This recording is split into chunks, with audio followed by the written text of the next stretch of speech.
અમદાવાદમાં કેનેડાના પીઆર વિઝાની આડમાં કરોડોનું કૌભાંડ ઝડપાયું છે। અમદાવાદથી આ સમાચાર સામે આવી રહ્યા છે, જ્યાં કેનેડાના પીઆર વિઝાની આડમાં કરોડોનું કૌભાંડ ઝડપાયું છે।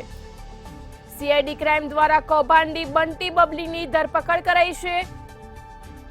ઋષિકેશ પુરોહિત અને સુજાતા વાંધવા સીઆઈડીના સકંજામાં આવ્યા છે। વિઝા ઇચ્છુકોને શિકાર બનાવી ₹1.60 કરોડ પડાવ્યા છે। સીઆઈડી ક્રાઇમે હિમાચલ પ્રદેશના કસોલથી ધરપકડ કરી છે। મોટું વિઝા કૌભાંડ બહાર આવે તેવું પોલીસે અનુમાન લગાવ્યું છે। અમદાવાદથી આ સમાચાર સામે આવી રહ્યા છે। સંવાદદાતા વિશાલ મહેતા લાઈવ જોડાયા છે। જી, કેનેડાના પીઆર વિઝાની આડમાં કરોડોનું કૌભાંડ ઝડપાયું છે, શું છે વધુ વિગત?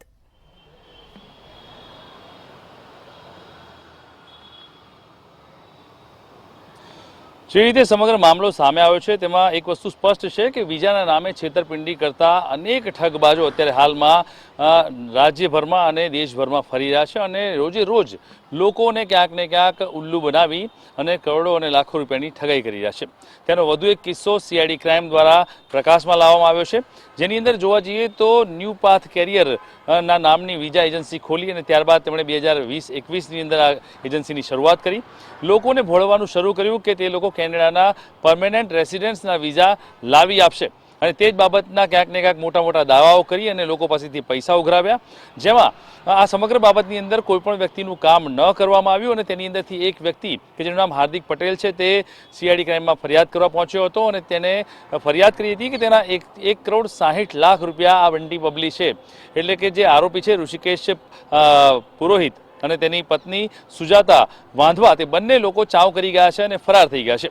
આ હકીકતની જાણ થતાની સાથે જ સીઆઈડી ક્રાઇમે ફરિયાદ લીધી હતી અને તેની તપાસ શરૂ કરતા આ સમગ્ર બંને જે આરોપીઓ છે તે હિમાચલમાં હોવાની માહિતી સામે આવી હતી, જેના આધારે પોલીસે ખાસ ટીમ મોકલી અને હિમાચલ પ્રદેશની અંદર આ ટીમ આરોપીઓની ધરપકડ કરવામાં આવી છે। કસોલમાંથી બંને આરોપીઓને પકડ્યા બાદ અત્યારે હાલમાં તેને અમદાવાદ સીઆઈડી ક્રાઇમ ખાતે લાવવામાં આવ્યા છે।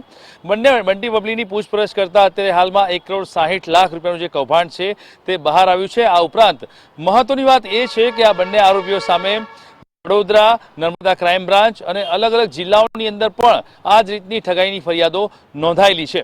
ત્યારે સૌથી મોટી વાત એ છે કે જે બંટી બબલી અત્યારે હાલમાં પકડાયા છે તે આ કૌભાંડના મુખ્ય આરોપી છે અને તેમની પૂછપરછમાં મોટા ઘટસ્ફોટ બહાર આવે અને અન્ય કેટલાક ફરિયાદીઓ પણ મળી આવે તેવી શક્યતા હાલ સીઆઈડી ક્રાઇમ સેવી રહ્યું છે અને એટલા માટે સીઆઈડી ક્રાઇમ દ્વારા ખાસ અનુરોધ કરવામાં આવ્યો છે કે જે પણ વ્યક્તિ આવા બંટી બબલીના દ્વારા છેતરાયેલા છે તે લોકોએ સીઆઈડી ક્રાઇમનો સંપર્ક કરવો અને તેમની સામે ફરિયાદ નોંધાવી, કારણ કે આ પ્રકારના જે ઠગબાજો છે અને બંટી બબલી છે તેવા માર્કેટમાં ફરતા હોય છે અને લોકોને ખોટા વાયદા અને પ્રલોભનો આપી અને આ રીતે વિઝાના નામે છેતરપિંડી આચરતા હોય છે, જેનું આ એક મોટું કૌભાંડ સીઆઈડી ક્રાઇમ દ્વારા ઉજાગર કરવામાં આવ્યું છે।